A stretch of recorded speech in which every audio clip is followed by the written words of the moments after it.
There's one thing I really hate. One thing that just never really makes sense to me because, yeah, I don't know. I'm a business owner. I'll start there. I'm a business owner. And one of the biggest, most important things when you own a business that kind of employs other people, whether they're as contractors or full-time employees with the benefits and the whole 9 yards, is if you've got a contract agreed where you're going to be paying them, you need to be honoring that contract basically before you take anything else out of the budget. And in the world of football, this is something that's not looked at super fondly, apparently, right? Because it's very easy if you own a business to say, well, we're going to delay wages a little bit and then go make sure we pay for this and pay for that, particularly when the business is struggling. It's like a pet peeve of mine. It just seems horrible. It's like a one-way ticket to everybody hating you. It's just the wrong thing to do because the people that are working for the business have not assumed the responsibility of the financial pressure of the actual business. If you sign for a club, okay, then you have not signed on for the financial pressures of owning the club. That's not your job. You've agreed to a contract with the entity that is that club to play. And the club is under the understanding that they should be offering a contract that they are actually able to pay for under the structures that exist.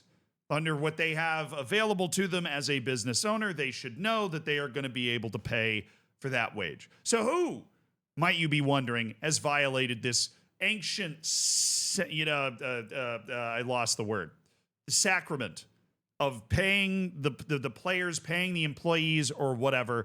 And that would actually be the Pope's club, the last Pope, Pope Francis club, San Lorenzo in Argentina. They have ended up in incredibly hot water, and they actually have players skipping training because of unpaid wages. Now, bit of a random callback here, but Iker Muniain, who's that name I haven't heard in a hot second, is the captain of San Lorenzo, and he is the player that is actually leading this. And to the players' credit, they are not, based off my understanding of everything that's happening here, causing a ruckus about nothing. They waited months to take action on this. Honestly, I don't know if I would have waited months. If I didn't get paid lickety split, I don't know if I would have, I don't know if I would have waited months. That seems like a dumb idea. But they waited months.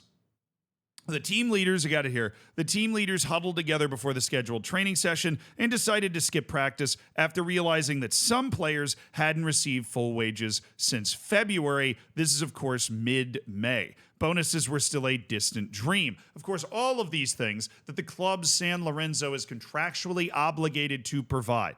This strike came on the heels of a frustrating financial mishap. We're going to get into that in a second, but because you will literally not believe what the financial mishap is. It is hilariously stupid. But here's the statement from Muniain that he put on Instagram. We have gone several months without receiving our salaries, which not only affects our families directly, but also jeopardizes the normal course of our professional activities. We have been patient, understanding, and responsible, fulfilling every training, match, and commitment, always prioritizing the club, its colors, and its fans. However, we believe it is time to raise our voices. Then another one of the team leaders, Johan Romagna, he came out and said, given the widely known events of recent hours, we consider these actions a mockery of our work group.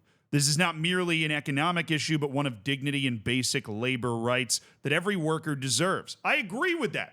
To be perfectly honest, I absolutely agree with that. We do not seek conflict, but a concrete and fair solution, which is what you should be looking for in this case. Right? If you are an institution or a club as big as San Lorenzo, there are things you can do, a la Manchester United and firing the lunch ladies, to make sure that you are satisfying your contractual obligations. Of course, you don't want to fire the lunch ladies if that's illegal under their contractual obligations.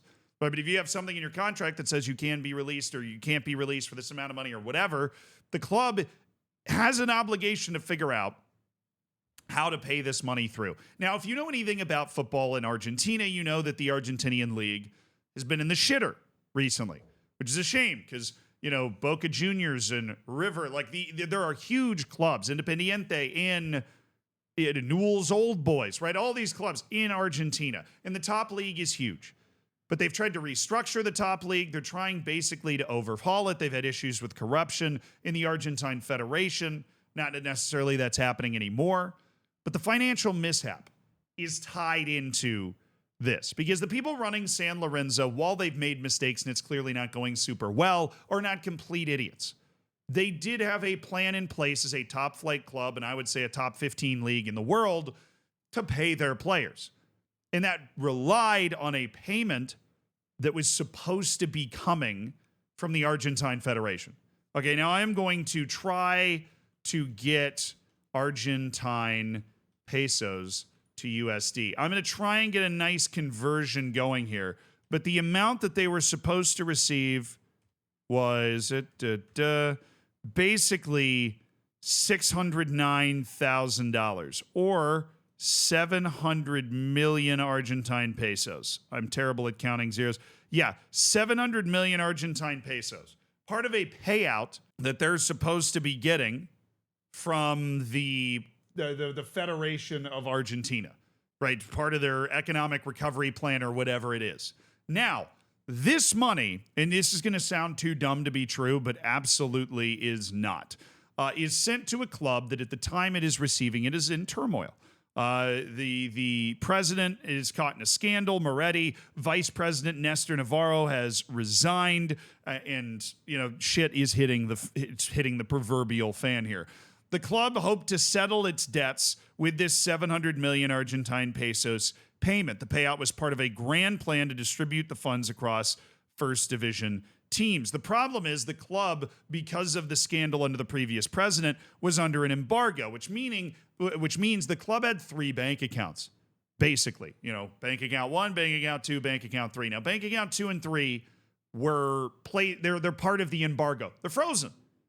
Now, obviously, I've never committed massive financial crimes, still young, still got time.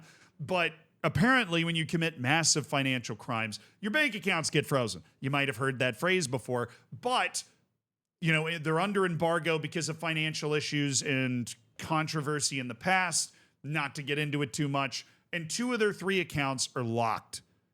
And they're trying to get this 700 million Argentine pesos into the one account that is workable. But out of the 700 million pesos that landed in the club's account, a staggering 500 million have been snatched away. 500 million of the 700 million Argentine pesos, which again, we're talking about a total of $700,000 basically, went to accounts 2 and 3. They didn't go to 1. And that started a blame game, but really, somebody just messed up here.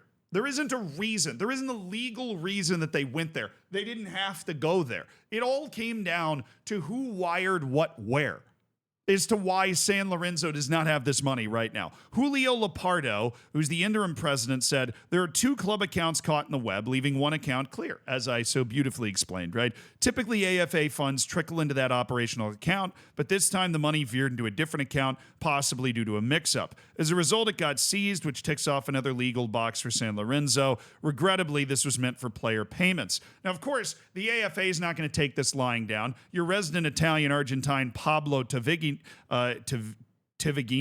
I guess, the AFA's Treasury guardian, who would know such things, staunchly refuted any slip-up. He took to social media to set the record straight, asserting that the AFA had diligently reached out to all clubs via email to confirm bank particulars before dispatching funds. Now, I do know a little bit about wiring money. Can't say I've ever wired this much money, but if you're wiring $500,000, you're going to double check the bank information that somebody sent you. Now, obviously, I could be wrong. San Lorenzo could have sent the right information, and for some reason, some incompetent dude at the AFA decided to just send this off to the wrong account, right? But Mr. Lepardo's claim is utterly baseless. That's what the AFA is saying. We verified details before the transfer. Best wishes to them. Wow. Hit them with the best wishes to them. That is that's kind of crazy. But the bottom line is there's a buttload of money sitting in 2 accounts that San Lorenzo can't get to until their embargo is over, meaning they only got $200,000 to help pay down player wages from the AFA instead of $700,000. But what is the lesson that we can take away from this? Don't live the dream a la Leeds United style. If you aren't getting money coming in, maybe because you play in Argentina and your league is a giant shit show when it comes to money at the moment, then you're probably going to have to downsize what you're paying for stuff. You're probably going to have to downsize what you're paying for stuff. I'm just thinking out loud. Oh, by the way, the players really are holding up their end of the bargain because as of me recording this, they're in the semifinals of the league. The league puts you into a round of 16, and they've gotten all the way to the semifinal. Farther than River Plate, farther than Boca Juniors. They beat Argentinos Juniors in a wild 8-7 penalty shootout in the previous round. So these boys are backing it up. They're taking care of business on the field. They're doing all this while not being paid. Bro, really? Really?